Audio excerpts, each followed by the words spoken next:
저는 오늘 이 말씀을 전하기 전에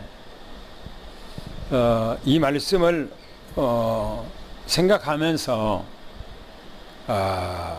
내가 어렸을 때 성장하고 자라났던 우리 고향을 생각하면서 나의 환경을 한번 생각을 해보았습니다.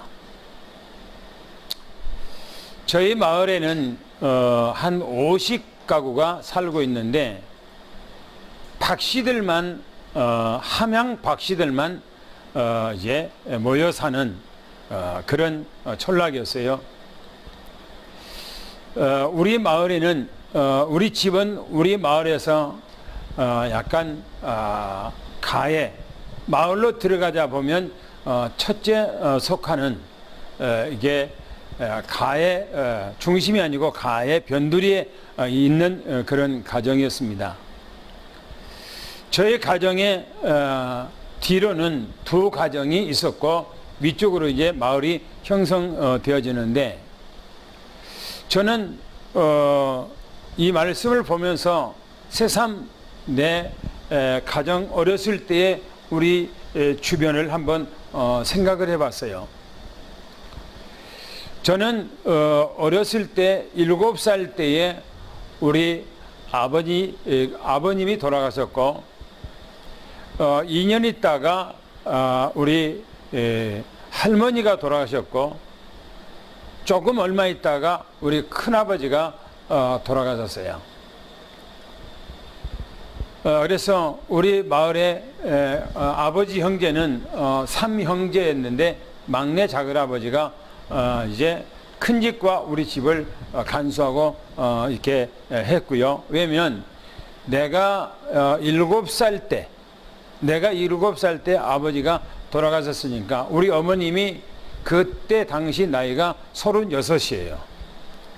36세 어머님이 홀로 제 위에 형님이 9살, 내 밑에 동생이 4살, 그 다음에 2살, 아들만 4명이 저런에 남겨놓고 아버지가 세상을 떠나셨어요.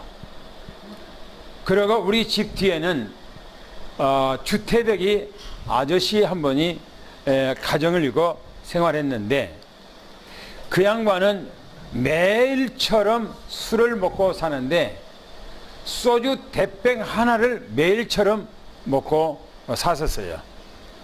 그래서 그 부인이 뭔가가 이렇게 밭에서 소일거리를 해서 그걸 가지고 읍내 가서 팔면은 그 마누라는 이제 소주를 가지고 사갖고 와서 소주 먹고 생활하는데 얼마나 소주를 많이 먹냐면 옛날에 그 대두병 큰 병 그걸로 한 병을 하루에 먹어요.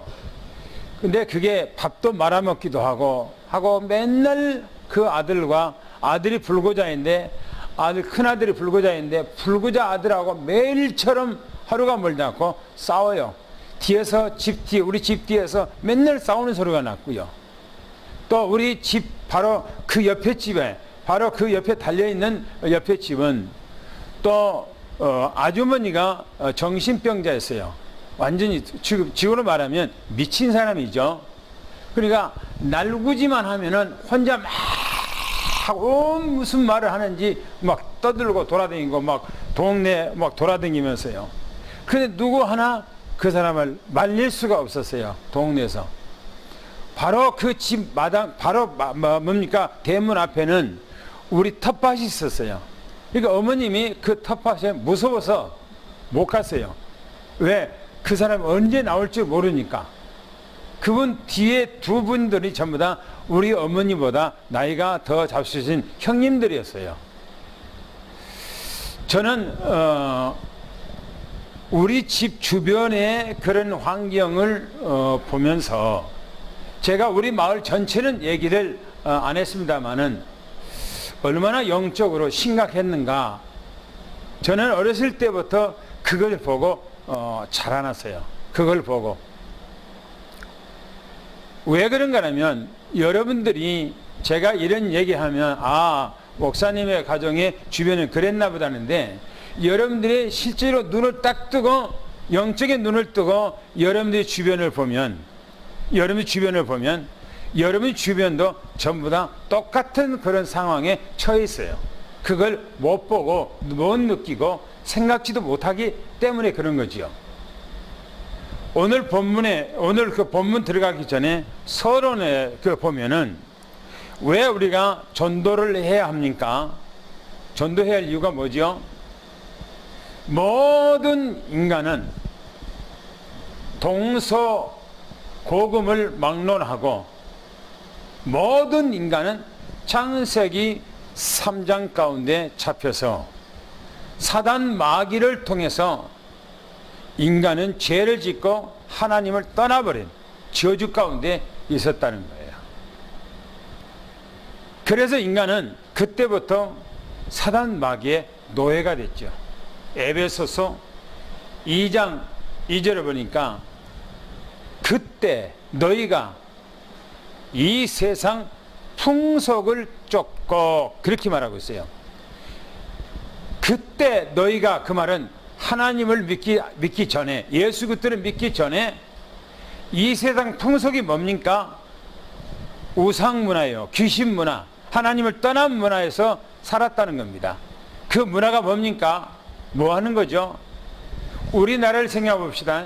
복음이 들어오기 전에 우리나라는 어떤 문화였습니까? 불교 문화예요. 그 다음에 유교 문화예요. 그 다음에 샤머니 종교 문화예요. 샤머니즘이라는 것은 무당을 들어서 샤머니즘, 또 역수라는 사람들, 철학관 이 사람들을 바로 샤머니즘이라고 그렇게 얘기합니다. 그리고 제사 지낸 거 그걸 들어서 유교라 그렇게 얘기해요.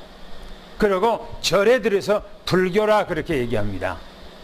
이게 우리나라의 토속 종교처럼 그렇게 깊이 뿌리를 받고 우리 문화가, 우리 국가 문화가 바로 그 문화예요. 그러니까 우리 문화는 완전히 그때 너희가 이 세상 풍속을 쫓고 하는 것처럼 완전히 사단 노예가 되어버린 겁니다. 그래 어떻게 됩니까? 어떻게 되죠? 정신적으로, 그죠? 마음적으로 너무나 시달리고 어려움을 당하고 고통을 당하고 있어요. 제가 우리 집 주변을 얘기했어요. 그 사람들이 그렇게 살고 싶어서 그렇게 했겠습니까? 매일처럼 소주 대병 하나를 그렇게 먹으면서 그렇게 살고 싶겠어요? 아니면 정신병이 들어가서 매일처럼 날구지를 하면서 그렇게 다 쓰러져가는 그 집에서 인생 마지막을 보내는 그런 삶을 살고 싶겠느냐고요? 아니에요. 자기가 원치 아니한 그런 삶을 살아가는 거예요. 왜요? 그때 너희가 이 풍속을 쫓기 때문에 마음의 염려, 근심, 걱정, 불안 이런 것들로 살아가는 거예요. 그러니 어떻게 됩니까? 어느 날 육신적인 병이 와요. 어느 날 갑자기 찾아와. 그러면 그 병이 뭡니까? 불치병이요. 병원에 가서도 고칠 수도 없는 병, 변명이 없어요. 그래서 그것으로 말하면 온 집안이 고통을 당하고 힘들어하고 괴로워하고 그럽니다. 해결이 안 돼요. 병원에 가서도 답이 없는 거예요. 그러나 그 사람은 죽겠다고 하죠. 그게 어디서 온 겁니까? 하나님을 떠나버린 사단 마귀 안에서 살기 때문에 그런 거예요. 그걸로 끝납니까? 아니에요. 어느 날 사람은 육신의 문제 오다가 정신의 문제 오다가 나중에는 죽음이 와요. 사람에게 한번 죽는 것을 정한 것이요, 후에는 뭐가 있다고요? 심판이 있다는 겁니다. 반드시 죽어요. 이 세상에 안 죽은 사람 어디가 있습니까? 다 죽게 되어 있어요.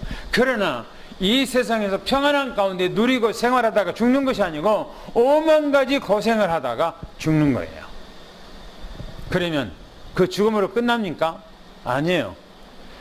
그 부모가 그렇게 살았던 것처럼 그 자녀들이 똑같이 그 길을 가고요. 제가 수요일날 얘기했어요. 저희 집안에는 저희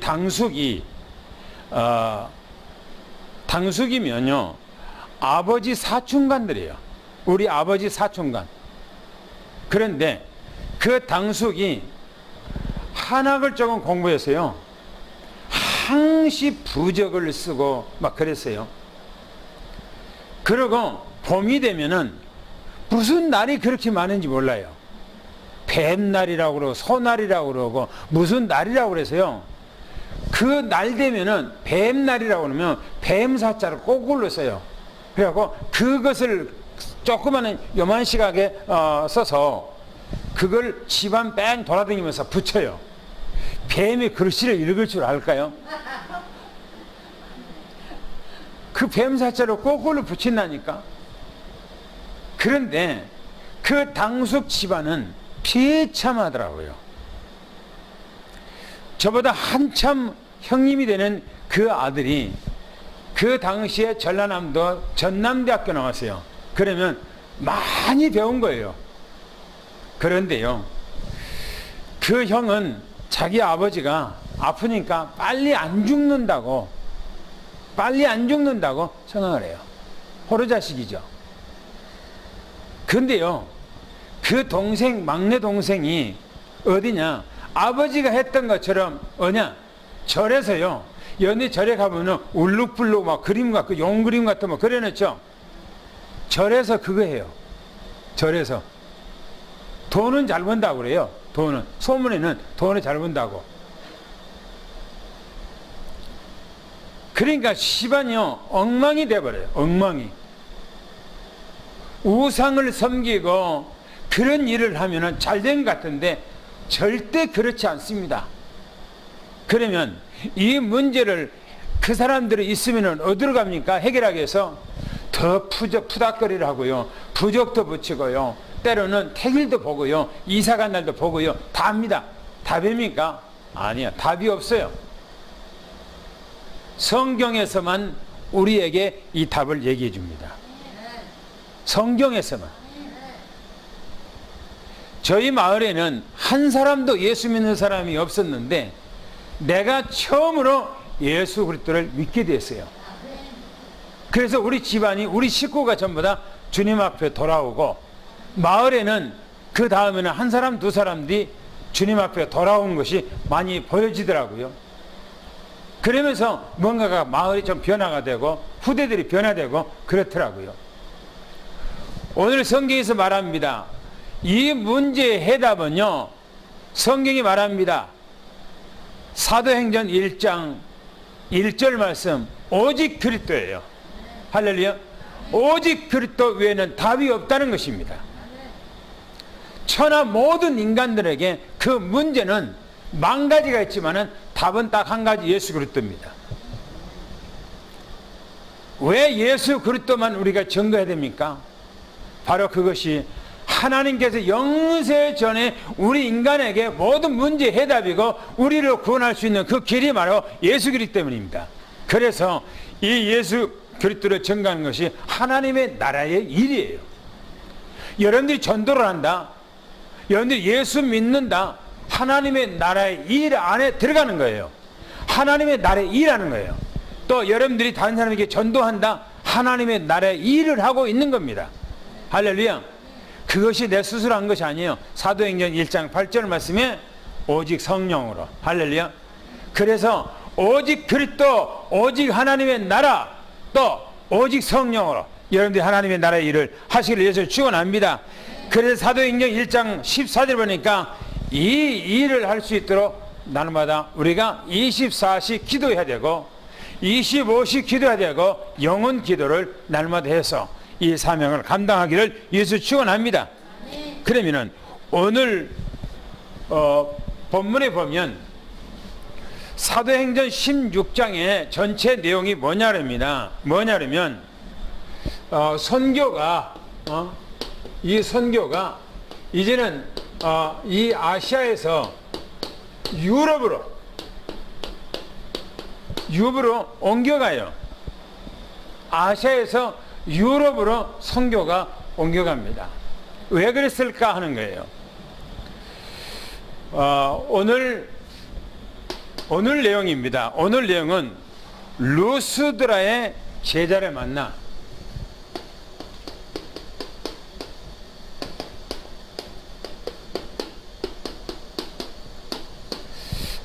사도 바울이 2차 선교를 가는데, 2차 선교 가는데 루스드라로 가요. 루스드라.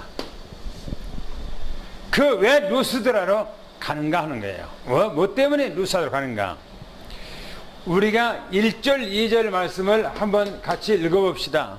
사도행전 16장 1절 2절을 한번 읽어보십니다. 시작.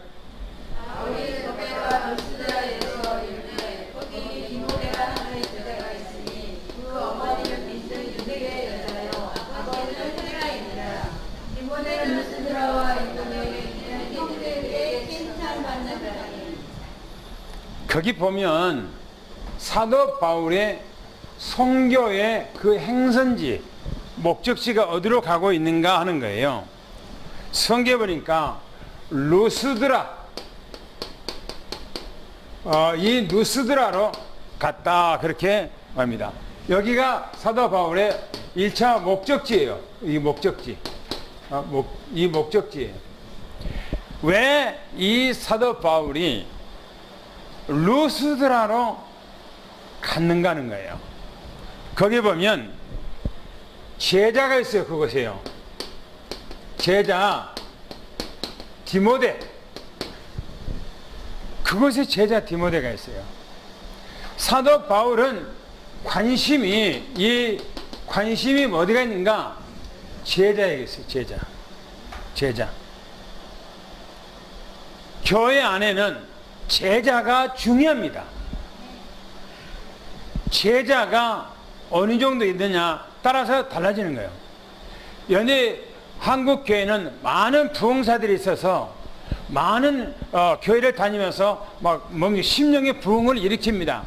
아주 중요한 일을 하고 있어요. 그러나 그 일이 중요한 것이 아니고 교회 안에서 제자를 만들어내는 겁니다. 무슨 제자예요? 함께 할 수 있는, 영원히 함께 할 수 있는 그런 제자. 할렐루야. 성경에 보면 이 제자를 보며 사도행전 14장 19절부터 20절까지 보면 사도 바울이 루스드라에서 복음을 전가다가 반대하는 사람들에 의해서 뭡니까? 성경에 돌에 맞아 죽어요. 사도 바울을 돌로 때려서 죽여버려요.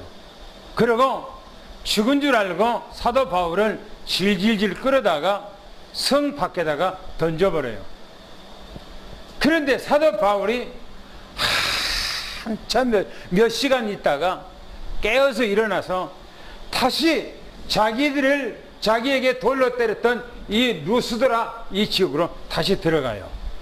왜 그래요? 바로 거기가 제자 디모데가 있기 때문이에요. 제자를 위해서는 생명 건 거예요. 한 사람의 제자를 세우는 데는 생명 걸었다는 겁니다. 그런데 성경에서 뭐라고 얘기하냐면 이 디모데라고 하는 사람은 어떤 사람인가? 어머니는 모친입니다. 이 모친은 유대인이라고 그랬어요. 유대인이란 말은 하나님을 뭐요? 믿는 사람이라 그런 뜻입니다. 하나님을 믿는 사람이에요. 그런데 아버지입니다. 이 부친은 헬라인이라 그랬어요. 헬라인이란 말은 이방인이라 이거예요. 이방인. 하나님을 모르는 이방인이요. 그러니까 어머니 유대인이 헬라인 이방인하고 결혼해서 누가 바로 디모데라고 하는 이 아들을 낳았던 것입니다. 그래서 이 디모데는 어머님의 그 신앙을 잘 이어받아요. 어머님의 신앙을. 성경에 보면 뭐라고 하냐면 이 디모데의 이 디모데의 인품입니다. 인품이 어떠냐오냐, 성경에 보니까 루스드라와 이고니온 모든 형제들에게 뭡니까? 칭찬을 받는 사람이라고 그렇게 얘기합니다. 많은 사람에게 칭찬 듣는 사람이에요. 사람들에게 손가락질 당한 것이 아니고 칭찬 듣는 사람이에요. 이 사람이 바로 제자, 사도 바울의 제자예요. 이 사람이 완전히 복음의 사람이에요. 이 사람이. 여러분들이 이 디모데처럼 이 시대에 이 시대적 제자가 되기를 축원합니다. 할렐루야. 시대적 제자가 돼야 돼요. 두 번째 읽습니다. 3절을 같이 함께 읽습니다. 사도행전 16장 3절을 같이 읽습니다. 시작. 바울이 그를 데리고 떠나고자 할 때 그 지역에 있는 유대인으로 말미암아 그를 데려다가 할례를 행하니 이는 그 사람들이 그의 아버지는 헬라인인 줄 알아. 사도 바울이 2차 선교 여행을 하는데 다른 곳도 들려겠지만은 가장 중요한 것은 루스드라라고 하는 이 지역으로 직행을 했어요. 왜 그래요? 디모데 이 제자가 있기 때문에 이 제자를 찾으러 가는 거예요. 가서 이 사도 바울이 디모데를 데리고 2차 선교 여행을 떠나기를 원했다라고 그렇게 얘기합니다. 그런데 뭐냐? 성경에서 얘기해요. 유대인들 반응입니다. 사도 바울이 디모데를 데리고 가려고 하는데 사도 바울이 유대인들의 눈치를 봤어요. 왜 눈치를 봤어요? 유대인들은 사도 바울이 유대인입니까? 이방인입니까? 사도 바울은 바로 유대인이에요. 유대인은 이방인들하고 상종하지 않아요. 이방인들하고 같이 동거도 할 수 없고 같이 밥을 먹을 수도 없고 그래요. 그 사람들의 문화가 그래. 철칙으로. 지금도 그래요. 그 사람들은. 그런데 이 유대인들이 반응이 뭐냐? 바로 이 디모데는 아버지가 헬라인이기 때문에 이방인이라. 그러면 사도 바울이 이방인 디모데를 데리고 가려면 유대인들이 손가락질 하겠죠. 그죠? 저 유대인이 돼서 왜 이방인 저 아이를 데리고 같이 동거하며 생활하고 하려고 데리고 가냐라고 저수하고 욕하고 때로는 핍박하고 하겠죠. 그래서 보세요. 유대인들의 그 반응을 생각하고 성경이니까 디모데를 데리고 이 디모데를 데리고 어디로 갑니까? 데리고 바로 할례를 해요. 할례. 누구한테 가세요? 유대인들한테 데리고 가서 이 디모데의 할례를 해요. 그러면 할례를 했다는 말은 무슨 말입니까? 유대인의 입장에서 할례를 했다는 그 말은 무슨 뜻이죠? 네? 무슨 말이에요? 유대교에 입교했다, 그런 의미를 갖고 있는 거예요. 유대교에 입교했다. 이 사람도 이제는 하나님을 믿는 사람으로서 우리가 인정한다라고 하는 그런 의미와 뜻을 가지고 있는 거예요. 그래서 사도 바울이 바로 디모데를 할례를 했다 이렇게 말합니다. 그러면 우리가 여기서 짚고 넘어가야 될 것이 사도 바울이 디모데를 할례를 했다고 해서 그러면 사도 바울이 유대주의, 다시 말하면 율법주의인가 했을 때는 아니에요. 왜 그랬을까요? 왜 사도 바울이 이 디모데에게 할례를 했을까요? 뭐 때문에 할례를 했을까요? 유대인들에게 빌미를 안 주게 한 거예요. 빌미. 다시 말하면 조롱거리를 주지 않도록 하기 위해서 때로는 핍박하고 멸시하는 그런 빌미를 주지 않도록 하기 위해서 바로 할례를 한 거예요. 사도 바울은 완전 복음주의입니다. 그죠? 복음주의예요. 그런데 디모데와 함께하기 위해서는 그랬다. 성경에서 사도 바울이 로마서에 보면은 뭐라고 합니까? 유대인들을 얻기 위해서는 자기가 유대인처럼, 이방인들을 얻기 위해서는 내가 이방인처럼 그렇게 했다고 그랬거든요. 그러니까 사도 바울은 한 사람을 얻기 위해서 그 사람의 인정하고 동조하고 끌어내기 위해서 그런 방법을 썼다라는 것을 성경에서 말합니다.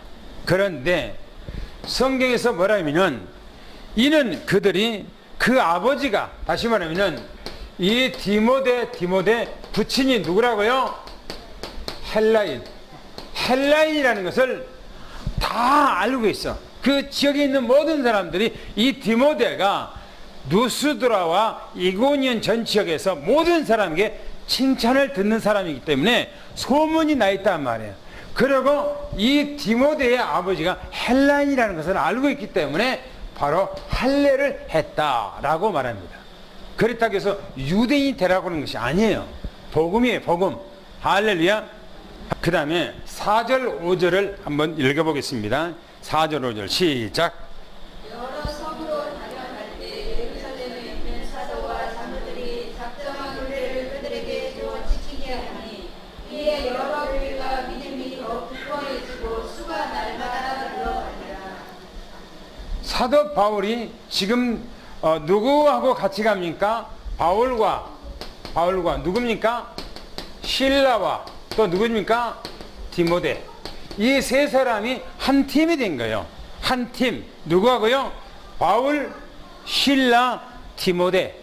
이 세 사람이 한 팀이요. 무슨 한 팀이요?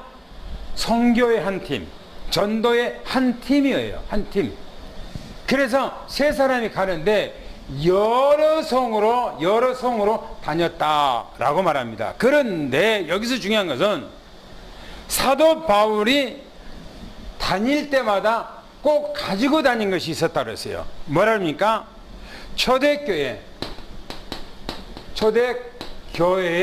총회 뭡니까? 결정문입니다. 그죠? 초대교회가 결정했던 총회에서, 예루살렘의 총회에서 결정했던 결정문을 딱 가지고 갔어요. 언제나 품에 가지고 있었다는 거예요. 왜 그랬습니까? 뭐 때문에 사도 바울이 그러겠습니까? 총회의 결의문입니다. 총회의 결의서를 가지고 다녔어요. 왜 그럴까요? 안디옥 교회가 복음으로 세워놨는데 어떤 일이 났죠? 어떤 일이 났어요?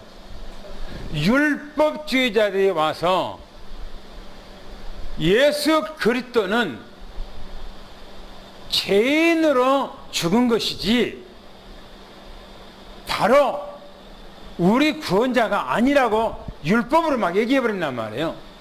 그리고 때로는 나도 예수 그리스도를 믿지만은 모세의 율법을 지켜야 구원을 얻는다라고 얘기를 했단 말이에요. 그러면 생각합시다. 내가 여러분들에게 보셨어요.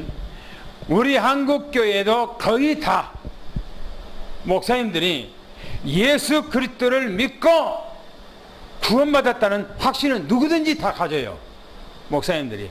그러나 모세의 율법을 지켜야 됩니까? 안 지켜야 됩니까? 라면 99.9%가 모세의 율법을 지켜야 된다고 얘기를 해요.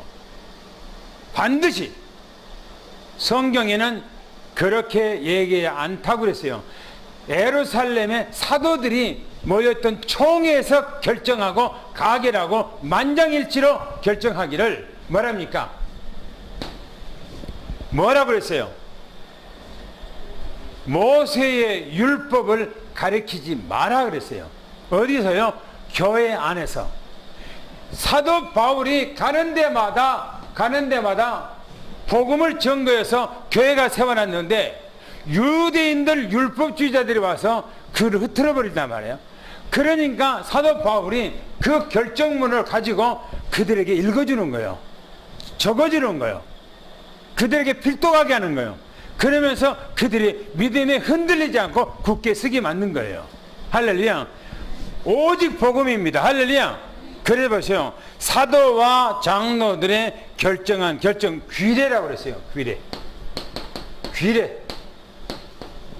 이 귀례를요, 그들에게 주어서 있겠는데, 그러므로 성경이 말하기를 뭐랍니까? 여러 교회가 뭐래요? 믿음에 굳게 서서 뭐랍니까? 수가 날마다 더 늘어나더라 이렇게 말합니다. 예를 들어 율법 안에 쓴 것이 아니에요. 오직 그리스도 안에서 해야 돼요. 오직 그리스도 안에. 할렐루야. 그리스도 아니면 안 되는 거예요. 율법하고는 아무 상관없습니다. 한번 생각합시다. 제가 지난번에 얘기했어요. 율법을 지켜야 된다고 구원을 얻는다. 율법을 지켜야 구원을 얻는다 그러면 예수를 믿고 내가 율법을 안 지키고 죽어버리면 구원이 없다는 그런 얘기예요. 한마디로 얘기한다면 그게 말이 맞아요, 안 맞아요? 아니에요. 그죠? 그러나 오직 예수 그리스도, 율법 아니고 오직 예수 그리스도 한 번만 믿으면 구원을 받는다면 내가 예수 믿고 율법을 안 지켰어요. 그래도 구원 받아요. 할렐루야. 그래서 보세요. 그들에게 믿음을 굳게 세워줬다. 무엇으로요? 오직 이 복음으로, 오직 복음으로 믿음을 굳게 세웠다 이 말입니다. 여러분들의 믿음은 오직 예수 안에서 굳게 서기를 예수를 축원합니다. 예수 한 번이면 끝나는 거예요. 그래서 사단에게 틈을 주지 않도록 하기 위해서 바로 그것을 가지고 다녔다고 그렇게 말합니다. 또 읽겠습니다. 6절 7절을 한번 읽겠습니다. 6절 7절 시작. 성령이 아시아에서 말씀을 전하지 못하게 하셨거늘 그들이 부르기아와 갈라디아 땅으로 다녀가 무시아 앞에로 비두니아로 가보자 애쓰되 예수의 영이 허락하지 아니하시느니라. 여기서 중요한 얘기가 몇 가지가 나와요. 성령이 아시아에서 복음을 증거하지 마라 그랬다는 겁니다. 성령께서 아시아에서는 복음 전하지 마라 그랬다는 거예요. 사도 바울이 이제까지 비시디 안디옥, 이고니온, 또 루스드라, 더베 이 지역 다니면서 복음을 전가한 이 지역이 어떤 지역인가? 바로 지금으로 말하면 터키. 그리고 오늘 본문에서 말하고 있는 사도 바울이 부르기아 그랬어요. 부르기아. 때로는 이 갈라디아. 여기도 전부 다 터키입니다. 터키. 오늘날의 터키예요. 이 유럽하고 바로 이 터키는 경계선이 있어요. 유럽하고 이제 이 아시아하고 경계선이 터키입니다. 그래서 이 부르기아, 갈라기아 이쪽으로 땅을 다니면서 또 무시아,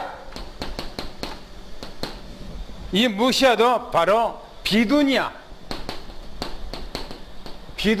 여기도 전부 다 터키 안에 있는 지금 오늘날의 터키 안에 있는 땅입니다. 그래서 그 지역에 다니면서 복음을 전개했다는 겁니다. 그런데 성경 보니까 예수의 영이 그랬어요. 예수의 영. 거기서 뭐라고 그러냐면 첫 소절에는 성령이 그렇게 했어요. 그리고 마지막 그 소절에는 예수의 영이 그랬어요. 그런데 예수의 영하고 성령하고 뭐가 다릅니까? 예? 하나요, 하나. 예수의 영이 성령이고 성령이 예수의 영이에요. 할렐루야. 하나요, 하나. 그래서 바로 위의 첫 속에서는 성령께서 아시아에서 복음을 증거하지 말라고 했다고 하는데 밑에서는 예수의 영이 허락지 않았다 그렇게 얘기를 합니다. 하나예요. 하나님 따로 있고 예수님 따로 있고 성령님 따로 있고 아닙니다. 그거는요 잘못된 거예요. 하나님은 한 분이에요. 할렐루야. 하나님은 한 분입니다. 바로 우리가 말하고 있는 하나님, 그분이요, 바로 예수님이고 바로 그분이 성령님이에요. 할렐루야. 그래서 삼위일체 그렇게 얘기합니다. 그런데 우리는 왜 하나님께서 아시아에서 복음을 전가하지 말라고 했을까 하는 겁니다. 그 당시에요, 사도행전 7장에 스데반이 죽고 난 후에 사도행전 8장에 보면 스데반의 환란을 통해서 모든 초대교회가 다 흩어졌어요. 근데 흩어진 사람들이 전부 다 뿔뿔이 다 흩어졌는데 어디로 많이 가냐면은 터키 쪽으로 갑니다. 연율에서 터키에 가보면은 어디냐면은 가빠도기아라고 하는 지역이 있어요. 터키에. 거기는요, 산이 희한하게 생겼어요. 돌들이 전부 다 보면 돌들이 뾰족하게 있었어요. 근데 그게 전부 다 석회예요. 그래서 망치로 막 뭔가 곡괭이를 찍으면은 그것이 막 파져요.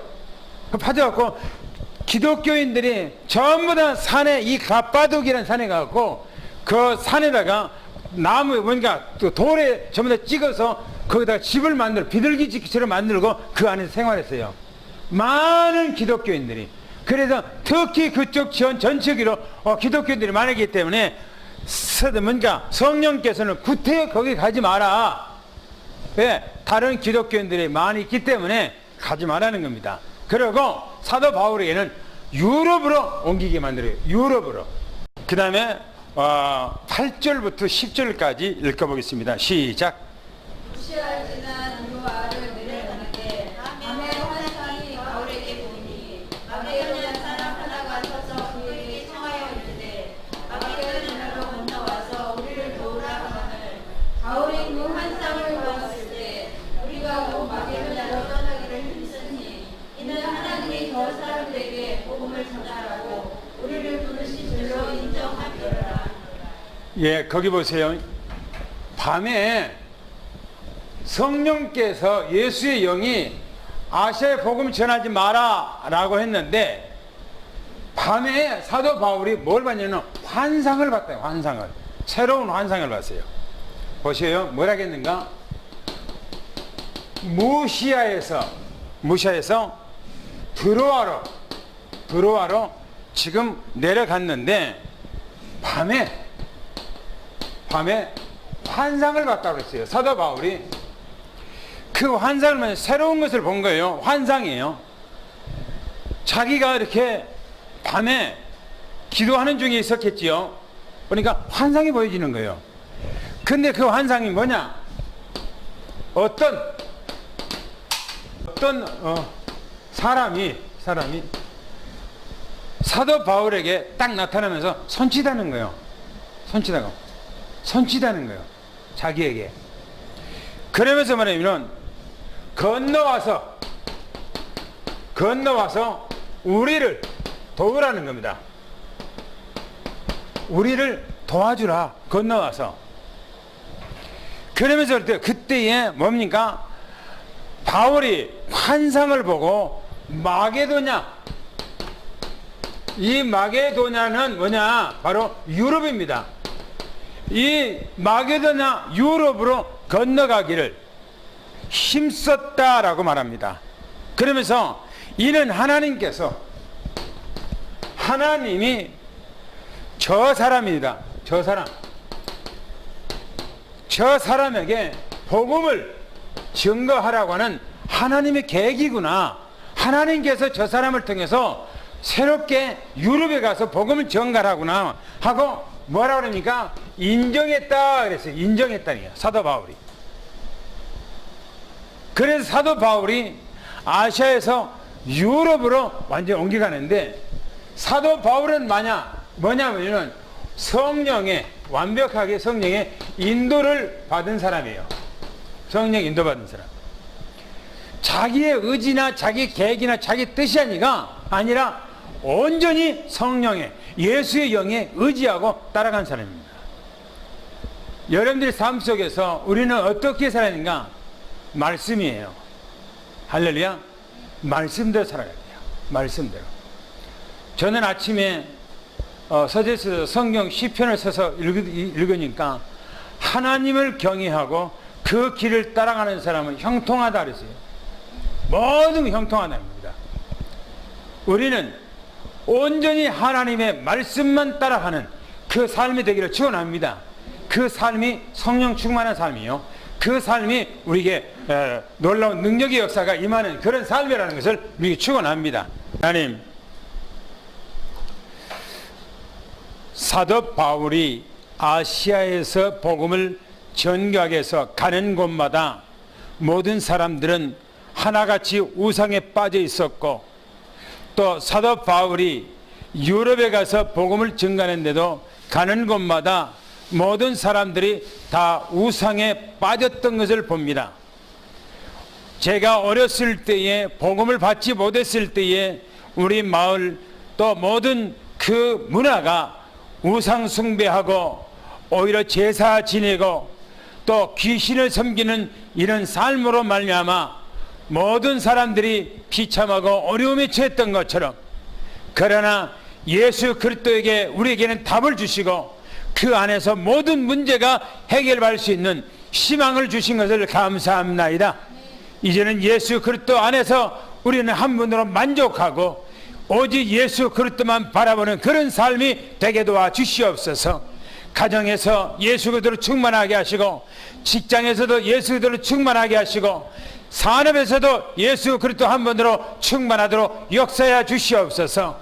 그래서 이제는 모든 우상과 흑암에서 어둠에서 빠져나와 하나님 안에서 이제는 새로운 삶을 살아가게 하셨사옵고, 우리에게 237개의 나라를 살릴 수 있는 소망과 희망을 주시니 너무나 감사합나이다. 우리에게 사도 바울 같은 그런 뜨거운 열정과 희망과 소망과 성령으로 충만하도록 역사해 주시옵소서. 하나님, 우리 장로님들과 권사님들과 집사님들과 모든 우리 후대 한 사람 한 사람 모두에게 하나님의 큰 은혜와 축복이 날마다 넘쳐나는 그 축복이 임하게 도와주시옵소서. 지금은 우리 주 예수 그리스도의 은혜와 하나님 아버지 사랑하심과 성령님의 교통내주 충만하신 은혜와 역사가 오늘 사랑하는 모든 성남 성녀 머리 위에 가정 위에 직장 위에 산업 위에 지금부터 영원히 함께 계실지어다. 아멘.